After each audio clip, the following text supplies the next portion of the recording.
Negociación. Autoridades de Noruega informaron sobre instalación de una mesa de trabajo continua y expedita. Diálogo permanente. Héctor Rodríguez llegó al país desde Barbados, donde se realizó la tercera ronda de negociación. Dispuestos. Stalin González reiteró que oposición venezolana mantiene presente una delegación para dialogar con representantes del gobierno nacional. Movilización. Aristóbulo Isturiz informó sobre la entrega de 3 documentos que serán presentados en la Contraloría General de la República, Cancillería y Vicepresidencia. A propósito de los encuentros, Conferencia Episcopal Venezolana emplazó a gobierno y oposición a lograr una solución a la actual situación del país. Homicidio intencional. El Tribunal Supremo de Justicia ratificó la condena de 29 años y 6 meses de prisión contra el homicida de Basilda Costa. Medida. El Departamento del Tesoro de Estados Unidos impuso sanciones a la Dirección General de Contrainteligencia Militar de Venezuela. A la defensiva, demócrata Nancy Pelosi rechazó redadas contra inmigrantes realizadas por Donald Trump. Ingresos. Taylor Swift es una de las artistas mejor pagadas según la revista Forbes.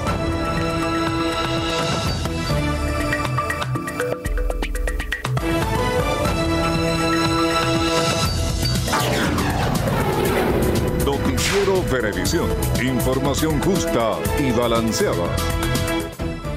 Amigos, feliz mañana, bienvenidos a la presente emisión de su noticiero Venevisión. Buenos días, Néstor. Buenos días, Marieta. Amigos, muy buenos días para todos.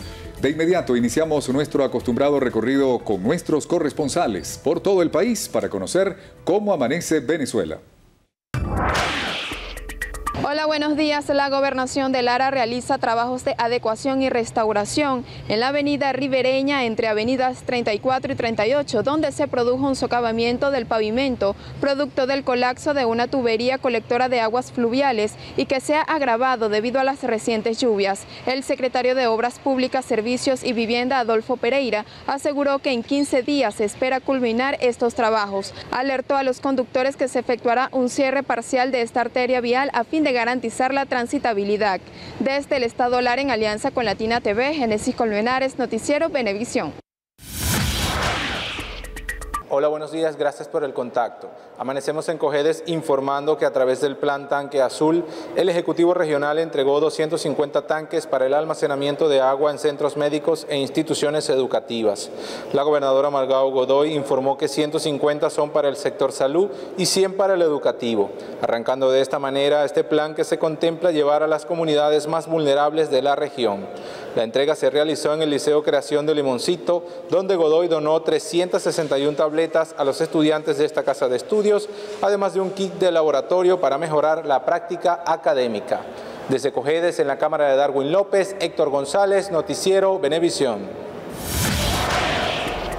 Buenos días, gracias por el contacto. Amanecemos en Monagas informándoles que trabajadores no dependientes desalojados del Manuel Núñez Tovar de Maturín aún continúan a la espera de una reunión con las autoridades. Luego de la medida ejecutada el pasado lunes que afectó a 10 vendedores que laboraban en las adyacencias del Hospital Central de Maturín, doctor Manuel Núñez Tovar, estos aún esperan la respuesta por parte de las autoridades, aunque siguen laborando, esta vez en el frente del Centro de Salud. Agregó la señora Sandra Pérez, vocera de estos trabajadores, que ellos llevan más de 30 años efectuando sus ventas en el sitio y que nunca han apoyado actos vandálicos ni comercializan insumos ni medicinas. Por último, hacen el llamado a los organismos encargados para que se les dé una reubicación digna, pues son padres y madres de familia que laboran para procurarse el sustento diario.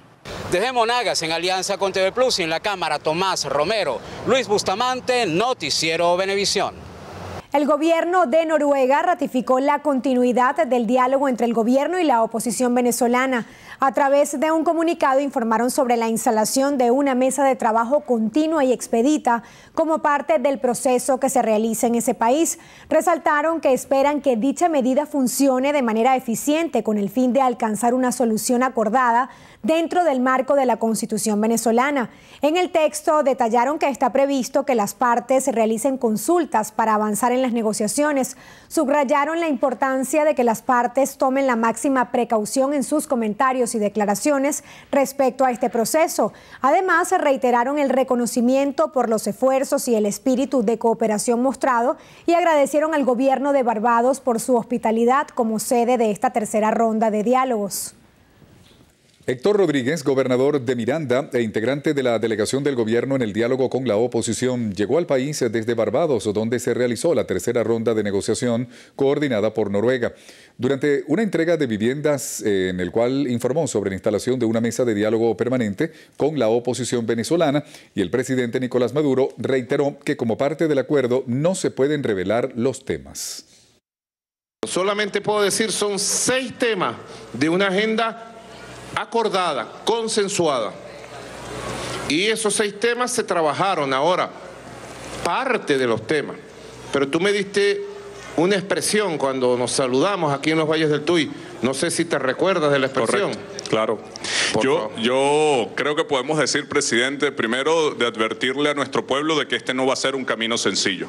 Correcto. Va a ser un camino complejo que va a meritar mucho trabajo, mucha conciencia, mucho esfuerzo. Mucha paciencia estratégica. Sin embargo, como le decía, tengo la percepción de que las y los venezolanos y las partes políticas del país podemos llegar a un acuerdo de convivencia democrática en el país. Podemos llegar a un acuerdo de paz, de gobernabilidad dentro del juego democrático donde nos reconozcamos mutuamente y nos respetemos mutuamente.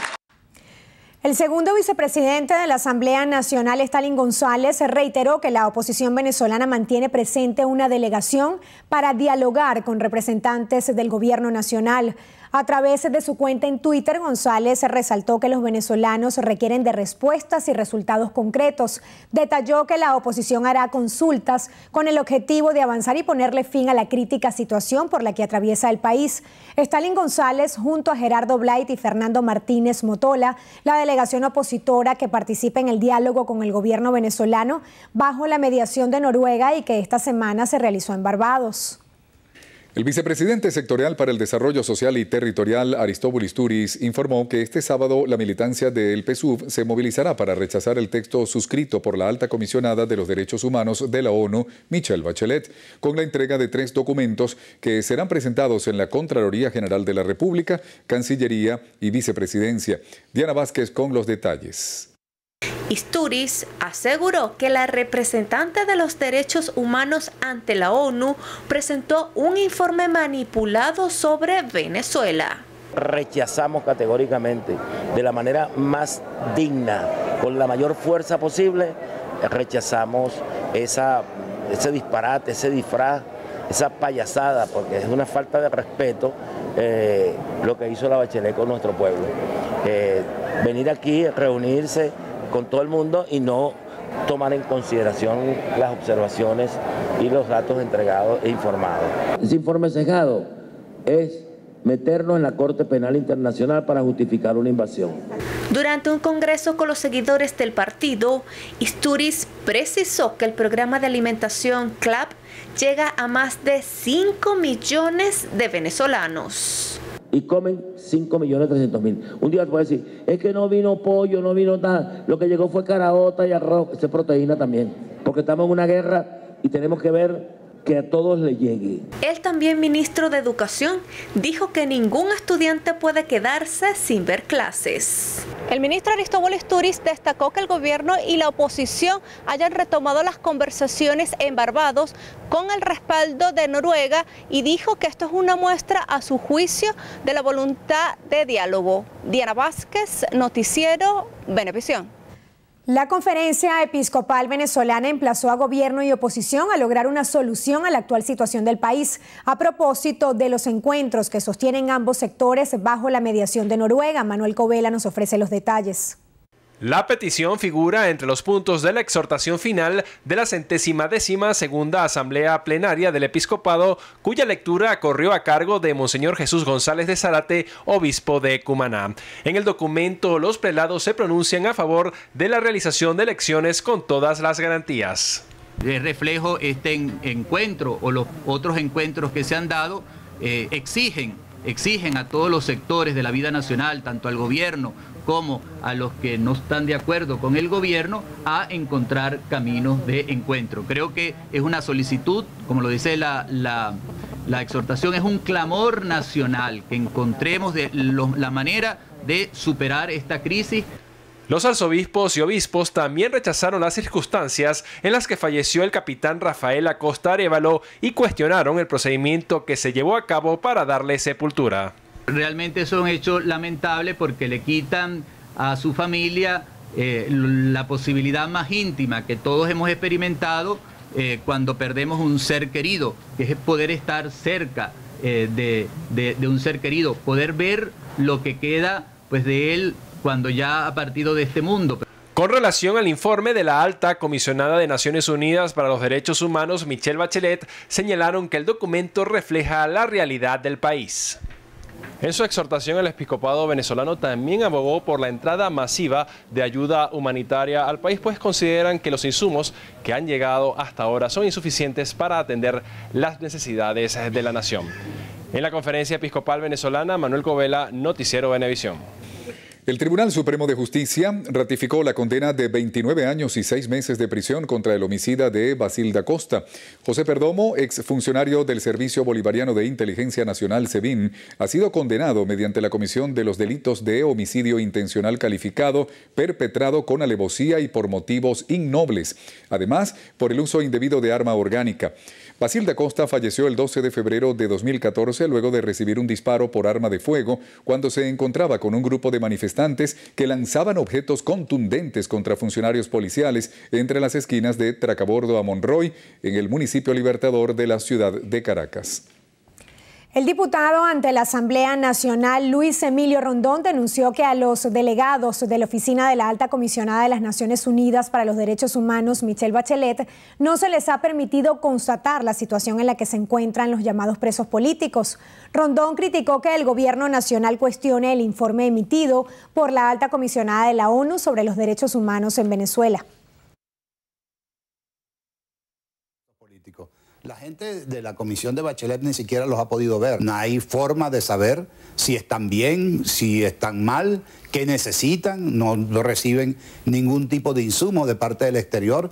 Sí, la presidenta Bachelet, que fue presidente 2 veces por el Partido Socialista Chileno, quien es un ícono de la lucha por la liberación y la igualdad social en Latinoamérica, que generó dudas y expectativas en cuanto a la forma como iba a tratar el problema, hizo un informe absolutamente contundente, donde trata los problemas económicos, los problemas sociales, los problemas políticos.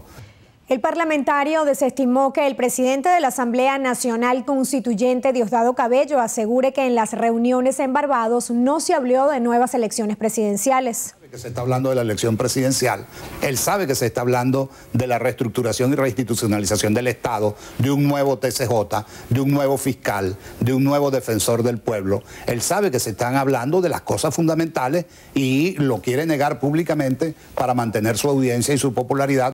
Rondón rechazó los allanamientos a la inmunidad parlamentaria y denunció que hay diputados sin pasaporte. El presidente de Rusia, Vladimir Putin, y su homólogo de Bolivia, Evo Morales, ratificaron su rechazo a lo que consideran injerencia en los asuntos de Venezuela. Aplaudieron el éxito del diálogo entre el gobierno nacional y la oposición realizado en Barbados. Hemos hecho hincapié en la situación en Venezuela. Por nuestra parte, hemos destacado que la injerencia en los asuntos soberanos venezolanos es inaceptable. Y señor Morales comparte esa actitud. Esperamos que durante las negociaciones entre el gobierno de Venezuela y la oposición, que han comenzado con facilitación de Noruega, serán producidas soluciones aceptables para todos los venezolanos que permitirán normalizar la situación. Por su parte, Morales, quien visita Rusia por segunda vez en poco más de un año, se declaró admirador del presidente ruso por liderar la lucha por el respeto del derecho internacional. No puede haber posesiones unilaterales, imposiciones, intervenciones, y los presidentes, tal vez muy pocos, gobiernos, tal vez muy pocos, luchamos por la soberanía y la independencia de nuestros estados. Luchamos por la dignidad y la identidad de nuestros pueblos. Al término de la reunión en el Kremlin, ambos mandatarios firmaron una declaración conjunta sobre el fortalecimiento de su coordinación en los asuntos internacionales. El Departamento del Tesoro de Estados Unidos impuso sanciones a la Dirección General de Contrainteligencia Militar de Venezuela, DIGESIN. La Oficina de Control de Activos, OFAC, incluyó a la directiva de la Policía Militar en la lista de funcionarios venezolanos sancionados. Esta medida que impone el Departamento del Tesoro implica que ninguna persona o entidad americana podrá tener relación con los individuos señalados y si tienen bienes o activos en Estados Unidos serán congelados. Un juez de la Audiencia Nacional Española decretó este jueves prisión provisional y sin fianza para el venezolano Enzo Franchini Oliveros, detenido en España y reclamado por presuntamente haber quemado vivo a un joven de 22 años durante las protestas de 2017 en Venezuela. Según fuentes jurídicas, el magistrado Santiago Pedrazo tomó esta decisión a petición de la Fiscalía, tras tomar declaración al reclamado que se negó a ser extraditado a Venezuela. Fuentes policiales indicaron que Oliveros fue detenido el pasado lunes en la localidad madrileña de Getafe, al sur de la capital. El director general de Fundarredes, Javier Tarazona, entregó un balance del informe en educación del año 2019 al Ministerio Público, en el que asegura se evidencian elementos que presentan una emergencia humanitaria en las unidades educativas. Asegura que existe más del 78% de deserción escolar en el país. Tarazona aseveró que en el escrito se demuestra que el sistema de alimentación en las escuelas públicas no está funcionando correctamente. Con una deserción escolar superior al 78% en este momento a nivel nacional, un ausentismo escolar que supera el 66% de los niños que terminan pues no asistiendo frecuentemente a los planteles. Este estudio que ha adelantado Fundarredes ha sido ejecutado en 3.044 instituciones educativas. Estamos hablando del 12% de las instituciones educativas del país.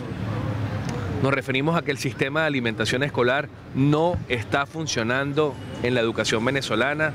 Denunció que algunos planteles educativos carecen de servicios públicos y hay ausentismo laboral. Que no existe en las instituciones educativas el servicio de sanitario o baños públicos para que los estudiantes puedan hacer sus necesidades básicas.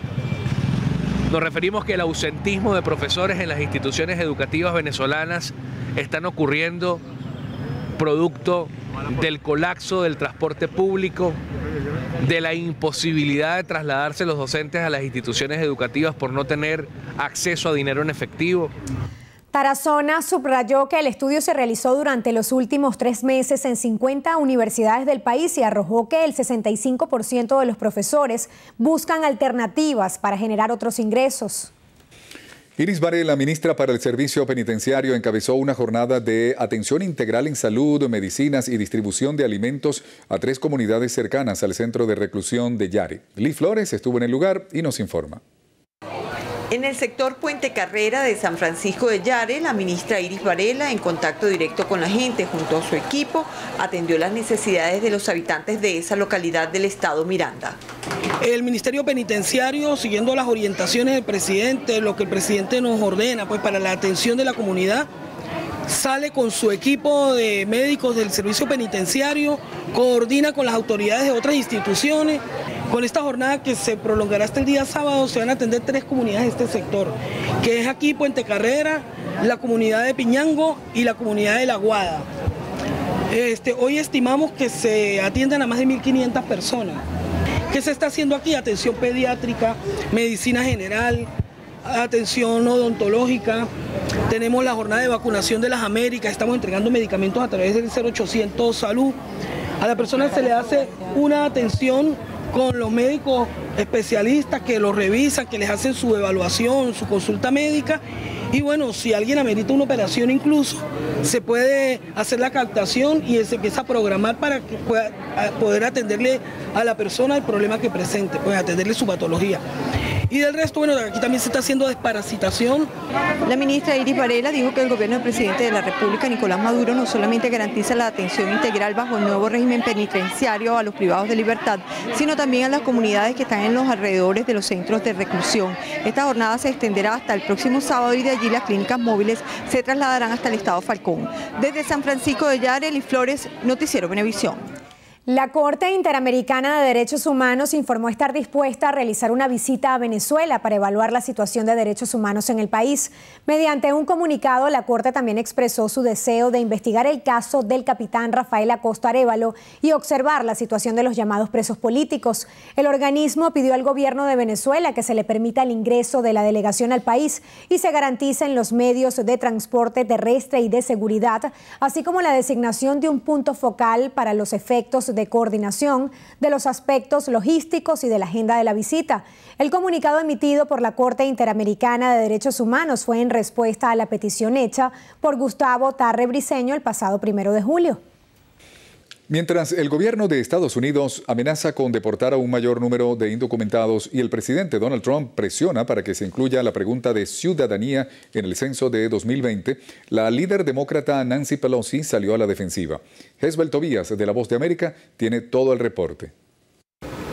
El presidente Donald Trump anunciará una orden ejecutiva como parte de su batalla para incluir una pregunta de ciudadanía en el censo de Estados Unidos de 2020, en lo que es la más reciente señal de que no puede ser disuadido después de haber sido rechazado por la Corte Suprema de Justicia. Un fallo de este organismo prohibió incluir la pregunta, pero el mandatario ha dicho que podría emitir un decreto o un memorando para tratar de forzar una solución. Según el informe más reciente de la Oficina del Censo de Estados Unidos, la población hispana residiendo en el país alcanzó la cifra récord de 59.9 millones en 2018, lo que significa 1.2 millones más que el año anterior y 47.8 millones más que en 2008. Y aunque el crecimiento de la población entre los hispanos se ha reducido entre 2008 y 2018, la participación latina en la población total de este país aumentó de 16 al 18%. Ante la amenaza del gobierno de Trump de aumentar las redadas en contra de los inmigrantes, la líder de la mayoría demócrata en el Congreso, Nancy Pelosi, aseguró que es irrealista pensar que se puede deportar a 11 millones de personas indocumentadas y, citando a Ronald Reagan, aseguró que la nación continuará teniendo las puertas abiertas para los inmigrantes. Si los agentes de inmigración no tienen una orden firmada por un juez, las personas pueden rehusarse a abrir la puerta para dejarlos entrar. Las familias deben permanecer juntas. Todas las personas en este país tienen derechos. Desde Washington, Hezbel Tobías, Voz de América. Bien, amigos, tiempo de cumplir con nuestra primera pausa en su noticiero Venevisión. Amigos, al regreso, en emergencia. Universidad Nacional Experimental del Táchira denuncia falta de recursos para óptimo funcionamiento. Los detalles en breve.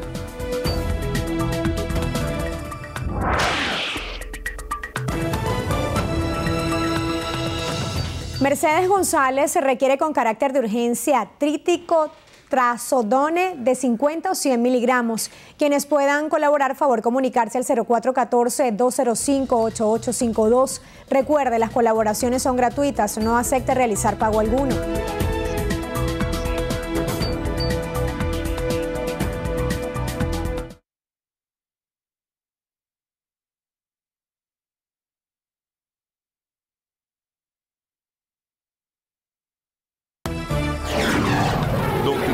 Venevisión, información justa y balanceada.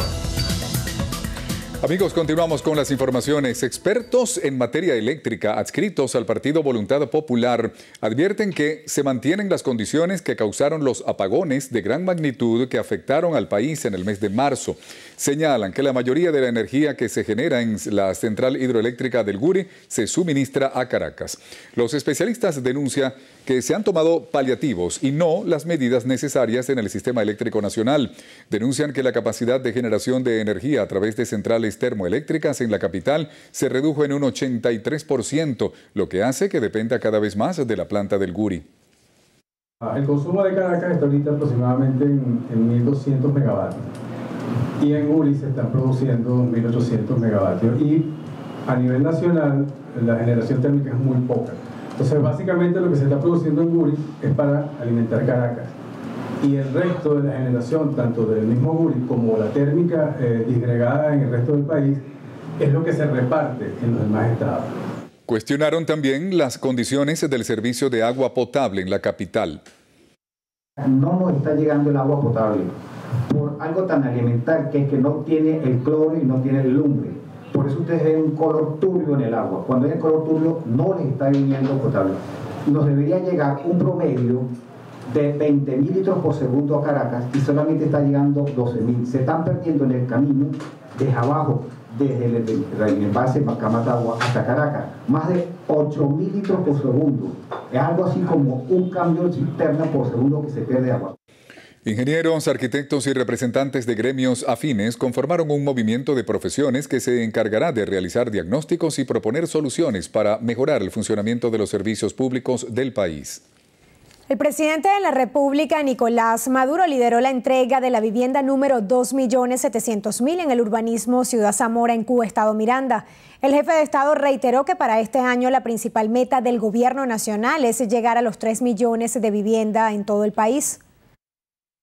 Estamos aquí en Cuba para nosotros entregar Venezuela, atención Venezuela bella, para nosotros entregar la vivienda 2.700.000, hito histórico, 2.700.000 a una familia humilde de la patria venezolana, 2.700.000 viviendas.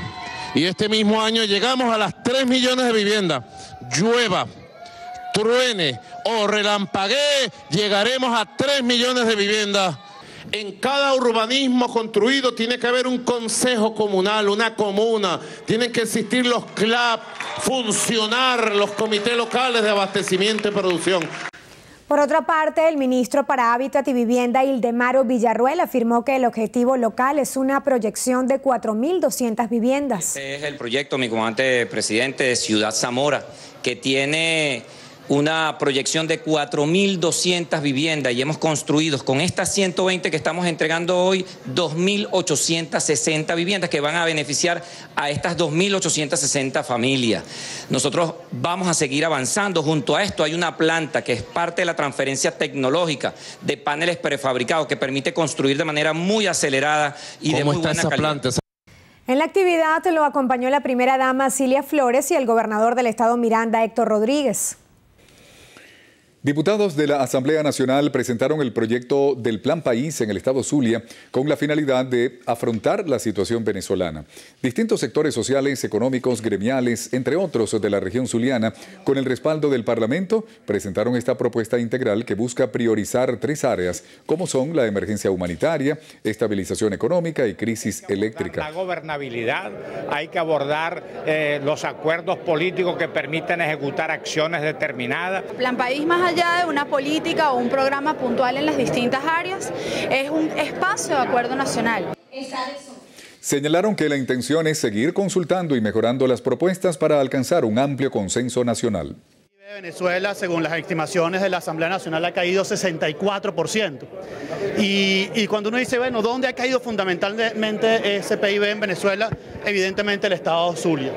El Zulia aportaba al PIB del país más del 50% en la actividad primaria y secundaria, básicamente con la explotación petrolera. Hoy la cuenca occidental, la cuenca del lago Maracaibo está completamente deprimida. Las mesas de trabajo se extenderán este fin de semana a toda la costa oriental del lago. En el marco de los 50 años de la fundación de la Policía del Estado Monagas, Poli Monagas, la gobernadora de la entidad, Yelixe Santaella, anunció la dotación de 4.000 uniformes a los funcionarios y además la rehabilitación de la sede policial. Alexis Abreu con los detalles. La gobernadora de Monagas, Yelixe Santaella, a través del gobierno nacional y regional, dotó de uniformes y equipo de computación a funcionarios de Poli Monagas. Estamos equipándolos con uniformes, 2 uniformes para un aproximado de unos 2.000 policías, es decir, más de 4.000 uniformes para nuestros funcionarios y funcionarias. Por otra parte, Santaella expresó que en la entidad se estará realizando un plan de entrega de documentos por parte del SAIME denominado Plan Cayapa. Ya el servidor está atendido y estamos ahorita con el sistema. Ya en los próximos días debemos de tener el sistema listo. Pero nosotros vamos a comenzar una jornada que estamos planificando con SAIME Nacional. El SAIME va a la escuela, el SAIME va a la comunidad para iniciar en el municipio Caripe toda una jornada de un mes para sacarle cédula a quienes, a aquellos niños que están en quinto y sexto grado que aún no hayan sacado cédula por primera vez. Finalmente, la gobernadora del estado Monagas, Yelixce Santaella, anunció que próximamente se inaugurará una sede regional del SAIME en el municipio de Ezequiel Zamora de esta entidad. Desde el estado Monagas, Alexis Abreu, Noticiero Venevisión. El presidente de la Asociación de Alcaldes por Venezuela, Josy Fernández, informó que la venta de materiales de construcción e insumos en moneda extranjera ha generado la paralización de obras en diversos municipios del país. Nuestro compañero Alberto Rebeto con toda la información.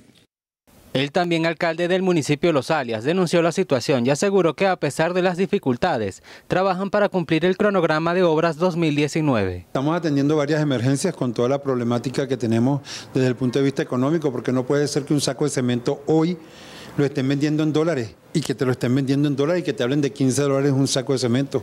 Ahora también pasa lo mismo con el asfalto. Por otra parte, informó que actualmente se emprenden trabajos de recuperación vial en 3 sectores de San Antonio de los Altos. Eso se ha hecho bien complicado el poder resolver y hacer gestión, pero estamos atendiendo todas las emergencias.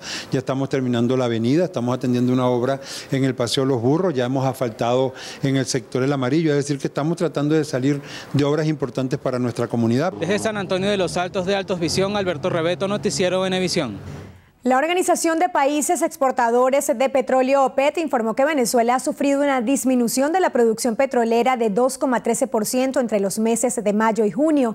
Según cifras de la OPEP, Venezuela tiene una actual producción de 734.000 barriles diarios. Las fuentes secundarias citadas por la OPEP indican que Venezuela ocupa el 10º puesto de extracción petrolera de los 14 países que conforman la organización. Según estos cálculos, actualmente se produce un 62% menos que el año 2017.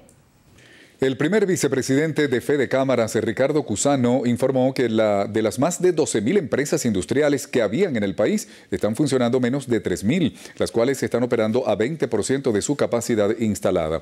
Cusano denunció que el sector industrial perdió 80% de su capacidad debido a malas políticas públicas e indicó que esta situación disminuye la oferta laboral, la formación de personal técnico y la capacidad de satisfacer la demanda nacional.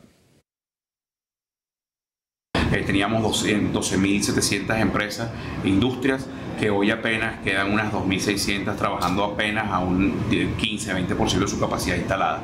Eso hace, bueno, parques industriales prácticamente abandonados por la dinámica que el país tomó, vista la ideología y las políticas públicas, que lo que hicieron fue asfixiar esa dinámica positiva que traía la empresa privada en Venezuela.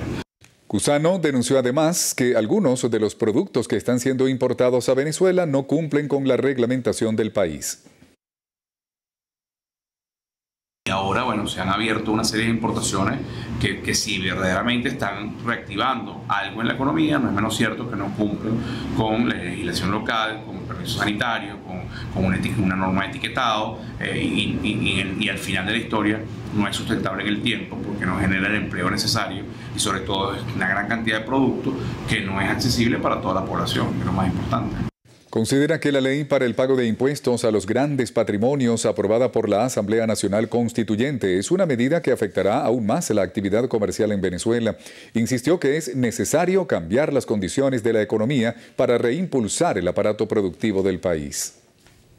En Zulia explotó uno de los 4 bancos de transformadores que funcionan en el Hospital General del Sur, causando alarma entre el personal y pacientes del centro asistencial. José Leonardo Nava con los detalles. Las llamas consumieron en su totalidad uno de los espacios donde se encuentran los transformadores que alimentan de electricidad a las áreas de oncología, consultas y atención de pacientes, por lo que fue necesario su evacuación. Protección Civil, con su jefe y sus instrucciones del gobernador, ya hicieron su trabajo inicial en la alerta temprana, trasladaron el paciente y ese paciente está fuera de peligro. Hubo una cirugía que se tuvieron que suspender en virtud de que no sabíamos cuánto tiempo iba a durar este daño.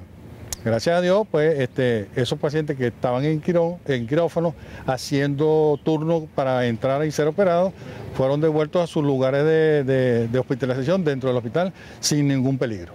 Los bomberos de los municipios Maracaibo y San Francisco controlaron el incendio y ameritó suspender de forma preventiva el suministro eléctrico en 2 circuitos de la zona para evitar mayor afectación. Las autoridades indagan sobre lo ocurrido. No sé si para los sistemas de protección del circuito, lo que significa de que no hubo una sobretensión o algo por el estilo. Los registros en Corpolet nos están arrojando que tampoco hubo un evento en Corpolet en esas horas, lo que presumimos nosotros que hubo un saboteo, una manipulación. Finalmente serán los funcionarios de la División de Siniestros del Cuerpo de Bomberos del municipio de San Francisco quienes determinen las causas reales que originaron el siniestro, que por fortuna solo ocasionó daños materiales.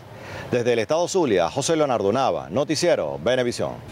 Un extranjero de nacionalidad peruana fue asesinado en Maripérez tras ser asaltado. Diana Martínez se nos amplía esta información.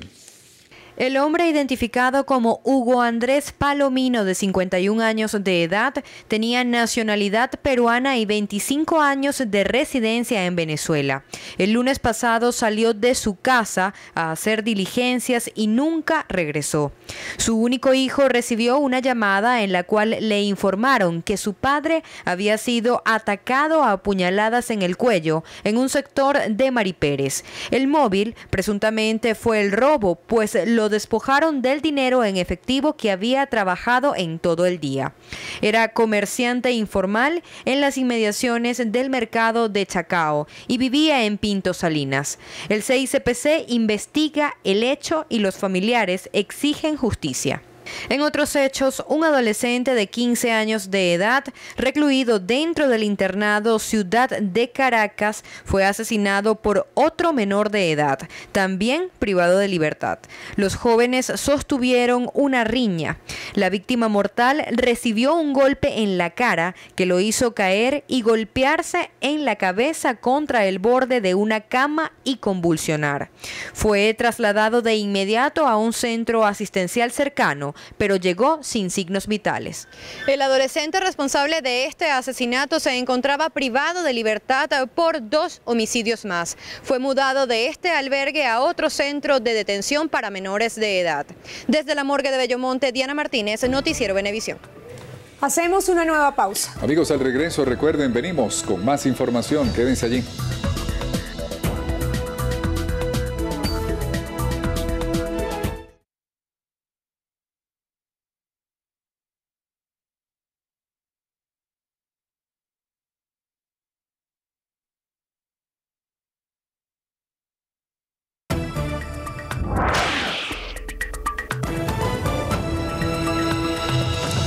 Amigos, iniciamos nuestro recorrido internacional en Colombia, donde el presidente Iván Duque advirtió la posibilidad de denunciar internacionalmente a cualquier país que estuviese protegiendo al ex líder de las FARC, Jesús Santrich. El mandatario ratificó la importancia de la captura del ex guerrillero, ya que a su juicio sus acciones son una burla para el pueblo e instituciones colombianas. Duque expresó que la detención del ex líder de las FARC debe ser uno de los principales objetivos del país, ya que a su juicio aquellos que se quieren burlar de las instituciones gubernamentales deben recibir un castigo severo. El gobierno colombiano ordenó su captura y pidió a la Interpol emitir una circular roja para su detención, luego de que Jesús Santrich no se presentara el pasado martes a una investigación de la Corte Suprema de Justicia por un proceso abierto por narcotráfico en su contra. La Organización de Naciones Unidas celebró la decisión de la Corte Penal Internacional de declarar culpable de 13 crímenes de guerra, entre ellos asesinato, violación y reclutamiento de niños, al ex líder rebelde congoleño Bosco Ntaganda. Ntaganda, quien fuera comandante del grupo insurgente Fuerzas Patrióticas para la Liberación del Congo, tenía el alias de Terminator por permitir el alistamiento de niños como soldados, por abusos sexuales a menores de edad y por ordenar ataques contra la población civil de Ituri entre julio del año 2002 y marzo de 2003. En Siria, al menos 13 personas murieron y más de 30 resultaron heridas al explotar un coche bomba en la localidad de Afrin, en el norte del país. El Observatorio Sirio de Derechos Humanos detalló que entre las víctimas mortales hay 2 menores de edad y 4 combatientes de facciones armadas leales a Ankara que luchaban bajo el paraguas del opositor Ejército Libre Sirio. En Francia, el Parlamento lamentó que Estados Unidos haya emprendido un proceso en su contra por los impuestos que la nación impuso a los gigantes de Internet, siendo Francia uno de los primeros países en tasar los ingresos de estas empresas. El Senado francés adoptó la medida este jueves, la cual se aplicará a unas 30 compañías, entre ellas Google, Amazon, Facebook y Apple, donde la tasa que aportarán en impuestos será entre 400 millones de euros en 2019 y 650 millones en 2020. Y cerramos en Estados Unidos porque la red social Twitter sufrió una falla a nivel mundial y dejó de estar operativa este jueves. Los usuarios que trataban de acceder a la red recibían un mensaje que decía ha habido un fallo técnico y no podían ingresar. La falla, que se registró en al menos 5 naciones, se produjo al mismo tiempo que el presidente Donald Trump celebra en la Casa Blanca la cumbre sobre redes sociales, donde el mandatario ha afirmado que uno de los temas en agenda será la tremenda falta de honestidad, en sesgo, la discriminación y las prácticas de represión en empresas asociadas a las redes sociales. Nueva pausa en su noticiero Venevisión. Amigos, al regreso, recuerden, venimos con la información deportiva.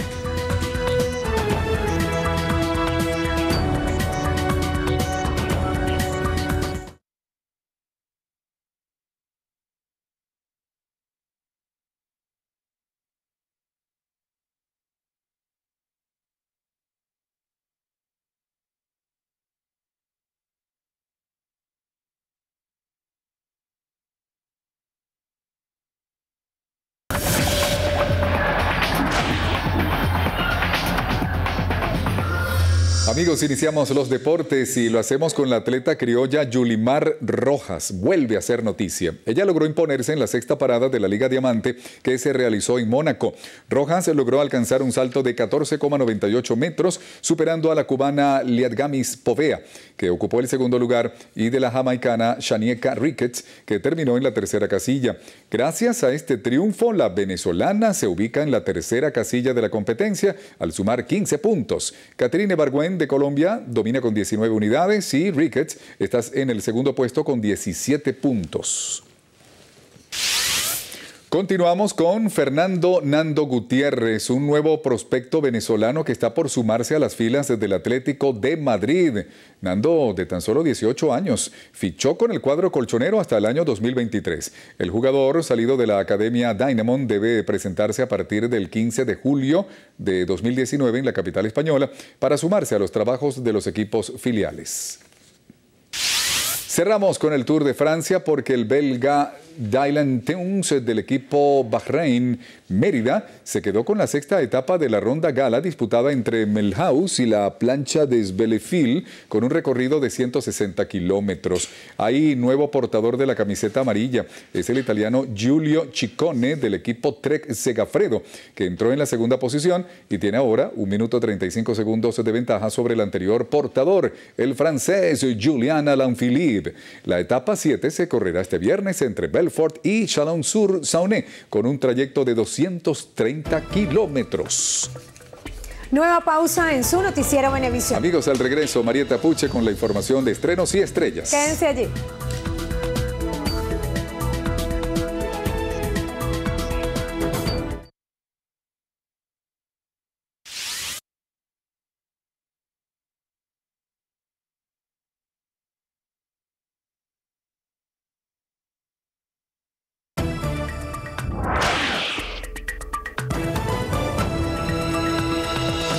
Amigos, iniciamos las noticias de estrenos y estrellas con Taylor Swift, quien es una de las artistas con mayores ingresos en el mundo, según la revista Forbes. Según un informe de la revista, la cantante ganó en un año 185 millones de dólares, incrementando sus ganancias un 131% más con respecto al año pasado, cuando obtuvo 80 millones.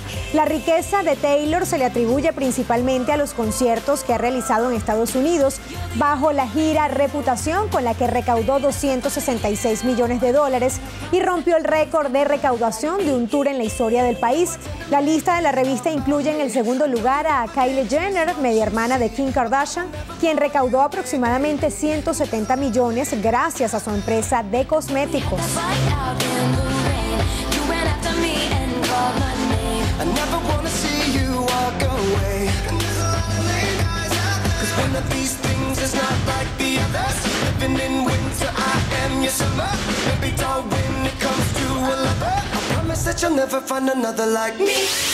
Arnold Schwarzenegger y Serena Williams crearán videos en formato vertical para Snapchat con el objetivo de competir contra el gigante YouTube.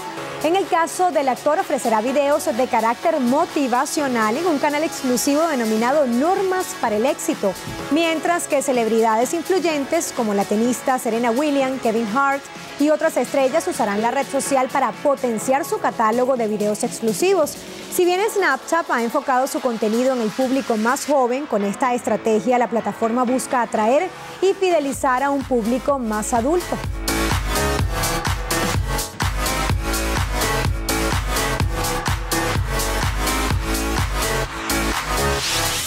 Y la larga lucha de Javier Sánchez Santos por demostrar que es hijo de Julio Iglesias finalmente llegó a su final.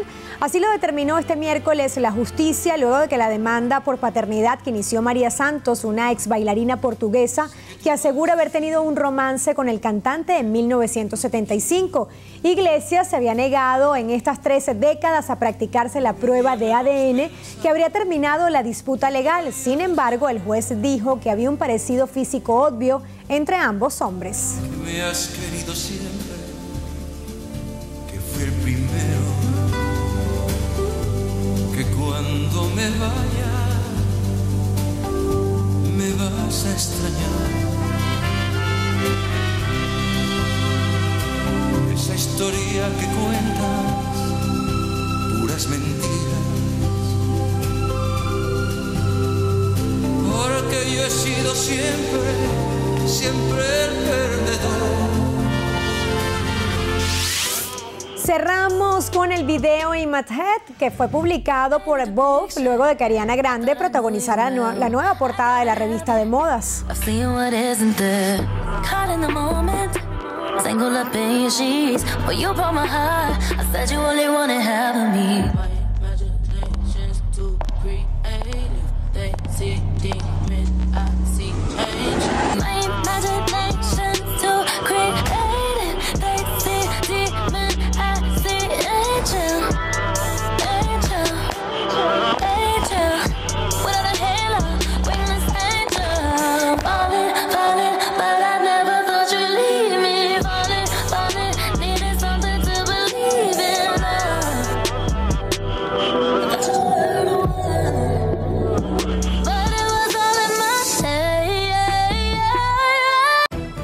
Bien, amigos, y así concluye la presente emisión de su noticiero Venevisión. Amigos, Noticiero Venevisión, Canal 4 reporta. Y ustedes deciden, como siempre. Gracias por acompañarnos.